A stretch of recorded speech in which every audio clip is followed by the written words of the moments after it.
ሰላም ጤና ይስጥልን የተከበራችሁ የክፋ ቴሌቪዥን ተከታታዮች በያላችሁበት የከበረ ሰላምታችን ይድረሳችሁ።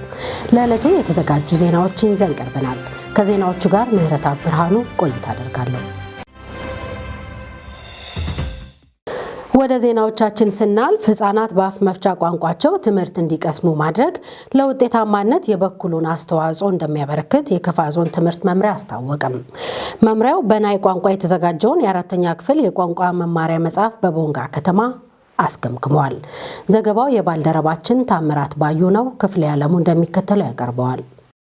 በከፋ ዞን ትምህርት መምሪያ የመማር ማስተማር ስራ ሂደት አስተባባሪው አቶ ሲሳይ ሸሎ እንደገለጹት በመማሪያ መጽሐፍት ዝግጅት ላይ የከፋ ማህበረሰብ ቴሌቪዥን ጋዜጠኛ የሆነው ታምራት ባዩና ሌሎችም ተሳትፈዋል።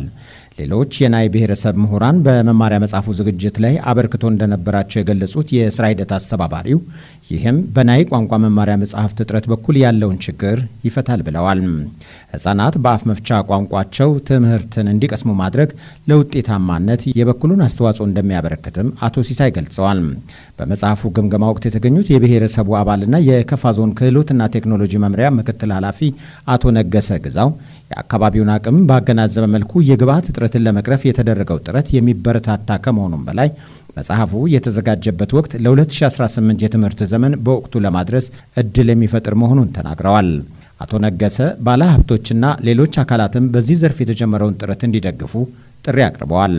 ለአራተኛ ክፍል ተማሪዎች የተዘጋጀው ናይ ኤዱ የማስተማሪያ መጽሐፍ ለተማሪዎች ተገቢውን የቋንቋ ክህሎት ያስጨብጣል ተብሏል።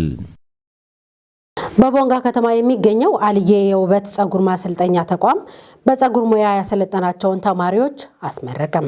ሰልጣኞቹ በተመረቁበት ሙያ ለውጤታማነት እንዲሰሩ በምረቃው ወቅት ተገልጿል። የከፋ ዞን ስራ ክህሎት ኢንተርፕራይዝ እና ልማት መምሪያ ኃላፊ አቶ ሚሊዮን ኃይሌ ባስተላለፉት መልእክት በተለይ አሁን ያለንበት የውድድር ጊዜ ከመሆኑ ባሻገር ማንኛውም ሰው ከአንድ በላይ ሙያ ሊኖረው እንደሚገባም ተናግረዋል።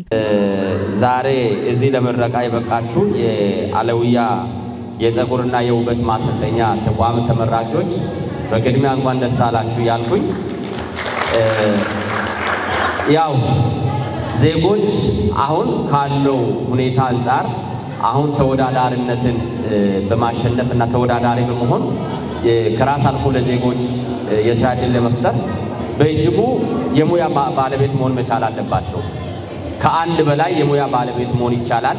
ነገር ግን አንድ ሰው ራሱን ሰስቴን ለማድረግ ወይንም ተወዳዳሪ ሆኖ ለመቀጠል በትንሹ የአንድ ሙያ ባለቤት መሆን መቻል አለበት ማለት ነው። ይሄ የመንግስት የትኩረት አቅጣጫ ነው። የአንድ ሙያ ባለቤት የማንሆን ከሆነ አሁን ባለነው ዓለም ላይ ተወዳዳሪ ሆነን ራሳችን አሸናፊ አድርገን መቀጠል አንችልም። በዚህም እናንተ በመረጣችሁትና በወደዳችሁት ከዚያም ባለፈ ከዕለት ዕለት ከሰዎች ስራ ጋር ከዕለት ዕለት የሰዎች ተግባር ጋር የሚቆራኝ ትልቅ ተግባር ነው። ውበት ማለት ለሰው ልጅ እኛ ዛሬ በቃን ብለን የምንተወው ነገር አይደለም። አንድ ሰው እስከ ህልፈተ ህይወቱ ጭምር ድረስ ራሱን የሚንከባከብበት ሙያ ነው። ያው በአብዛኛው አንድ ሰው በአማካይ በወር በ15 ቀን ሊሆን ይችላል በየቀኑ በየሳምንቱ ለራሱ ውበት ትኩረት የሚሰጥ አካል አለ ማለት ነው። ምክንያቱም ትልቅ ሙያ ነው የመረጣችሁት። ይህንን ሙያ ባለቤቱ ናችሁ። ነገን ለመኖር የማትሰጉበት ሙያ እንደሆነ ይታመናል፣ ይታወቃል ማለት ነው። ምክንያቱም ከሰዎች የዕለት ዕለት ጉዳይ ጋር ከዕለት ዕለት ህይወት ጋር የሚገናኝ ትልቅ የሙያ ባለቤት በመሆናችሁ በድጋሚ እንኳን ደስ አላችሁ እላለሁኝ። የመድረኩ መክፈቻ ላይ የተገኙት የቦንጋ ፖሊቴክኒክ ኮሌጅ ምክትል ዲን ወይዘሮ ነጢፋ አህመድ እንደተናገሩት እነዚህ ተማሪዎች ስራ ጠባቂ ሳይሆኑ በግልም ይሁን ተደራጅቶ ስራ ፈጣሪ እንዲሆኑ አሳስበዋል። ከዚህ ማሰልጠኛ ተቋም ያገኛችሁትን እውቀትና ክህሎት ተጠቅማችሁ ስራ ጠባቂ ሳትሆኑ የራሳችሁን ስራ ፈጥራችሁ በግልም ሆነ በማህበር ተደራጅታችሁ ወደ ስራ እንድትገቡና ቅድም አቶ ሚሊዮን ኃይሌ እንዳስተላለፉት ተደራጅታችሁ እንድትመጡና የብድር አገልግሎት እንድታገኙ እንደሚያደርጉ ቃል ሲገቡ ነበረ። እኔ ደግሞ እንደ ቦንጋ ፖሊቴክኒክ ኮሌጅ ማስተላልፈው መልእክት ምንድነው? እናንተ ተደራጅታችሁ ስትመጡ ወደኛ ስትመጡ እንግዲህ ከትንሽ ተነስቶ ትልቅ ቦታ መድረስ እንደሚቻል የንግድ ሀሳብ ወይም የንግድ ንድፈ ሀሳብ ስልጠናዎችን ኢንተርፕሬነርሺፕ የሚባል ስልጠና እንሰጣለን። ካይዘን ስልጠና እንሰጣለን። ሌሎች ሙያዎችን የሙያ ድጋፍ ስልጠና ብቁ በሆኑ አሰልጣኞች የስልጠና ድጋፍ በመስጠት ወደ ስራ እንድትገቡ የምናደርግበት ሁኔታ እናመቻቻለን። በተጨማሪም እነሱ የብድር አገልግሎት ሰጥቷችሁ ወደ ስራ እንድትገቡ ሲያደርጉ የቦታ ችግር ካለም ኢንተርፕራይዝ ሆናችሁ ህጋዊ መስመር ይዛችሁ ከመጣችሁ ቦታ ሰጥተን እኛ ጋር እንድትሰሩ የማድረግ ሁኔታም እንደምናመቻች መልእክቴን ለማስተላለፍ እወዳለሁ። ተመራቂ ተማሪዎች በበኩላቸው በመመረቃቸው ደስተኛ መሆናቸውን ገልጸው ከዚህ በኋላ ወደ ማህበረሰቡ ሲቀላቀሉ በተመረቁበት ሙያ እንደሚሰሩም ተናግረዋል። ያው ወደ ስራው ሙያ ስገባ ያሉትን እህቶቼንም ጓደኞቼንም እና ያው በትጉ ሙያ ለማሰልጠን ለማገልገል ዝግጁ ነኝ።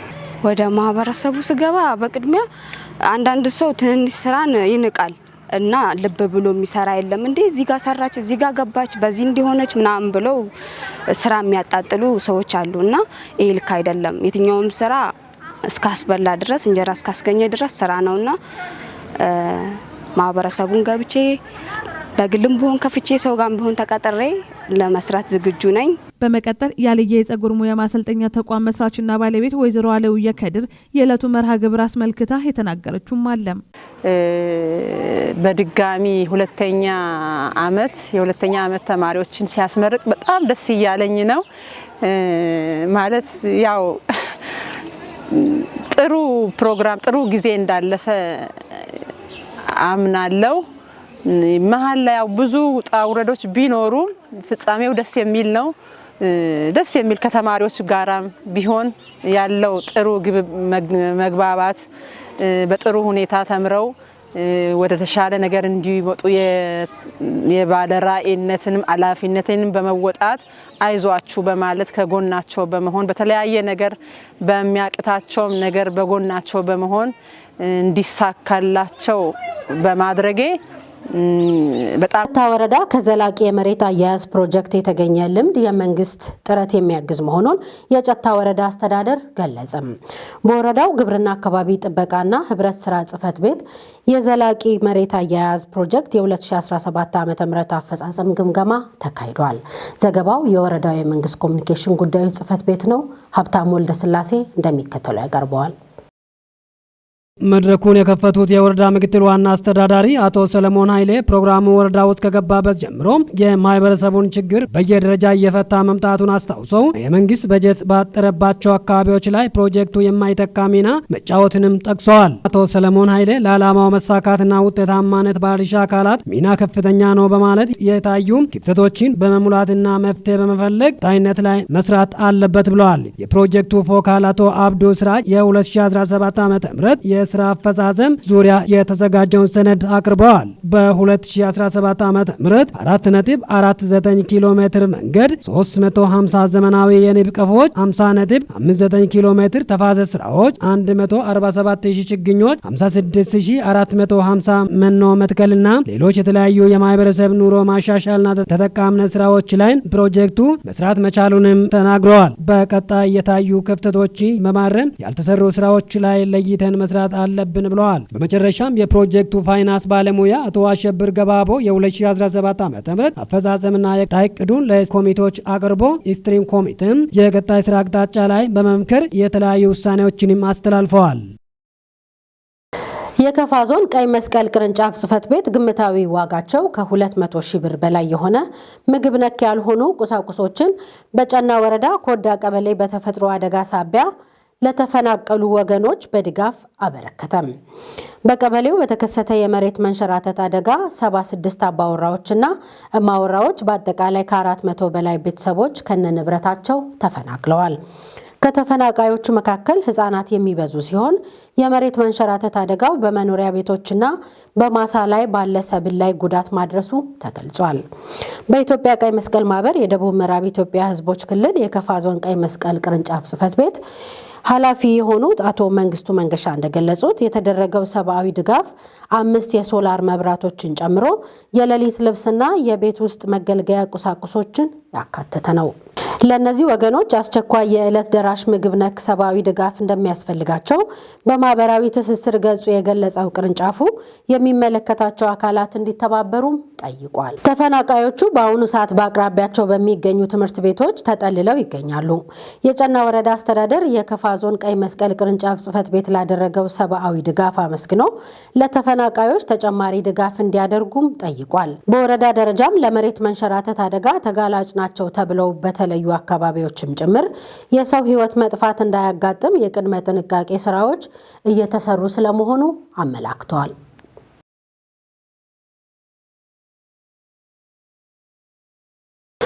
በተመሳሳይ ዜና በኢትዮጵያ ወንጌላዊት ቤተክርስቲያን መካነ ኢየሱስ የደቡብ ምዕራብ ኢትዮጵያ ቤተል ሲኖዶስ በጨና ወረዳ የመሬት መንሸራተት አደጋ ላጋጠማቸው ተጎጂዎች 201,000 ብር የሚገመት ድጋፍ አደረገም።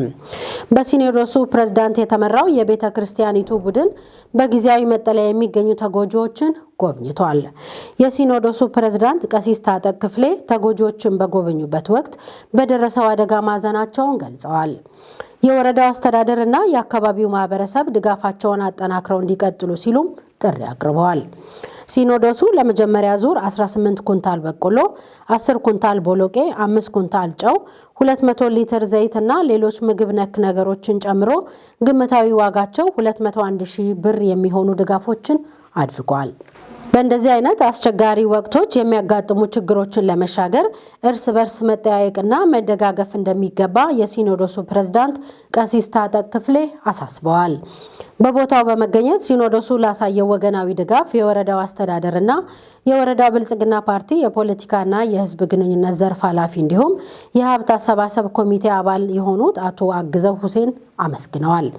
የወረዳው የሀብት አሰባሰብ ኮሚቴ ሰብሳቢ አቶ ዋሲውን እጅጉ ተፈናቃዮችን ከችግር ለመታደግ ሁሉም አካላት የበኩሉን እንዲወጣ ጠይቀዋል። መረጃው የጨና ወረዳ የመንግስት ኮሚኒኬሽን ጉዳዮች ጽሕፈት ቤት ነው። ክቡራንና ክቡራት የከፋ ቴሌቪዥን ተከታታዮች ለዕለቱ ያዘጋጀናቸው ዜናዎች የእስካሁኖቹ ነበሩ። ከዜናዎቹ ጋር ምህረት ብርሃኑ ቆይታ አድርጌያለሁ። ሌሎች የጣቢያችን ዝግጅቶች ይቀጥላሉ። ሰናይ ጊዜ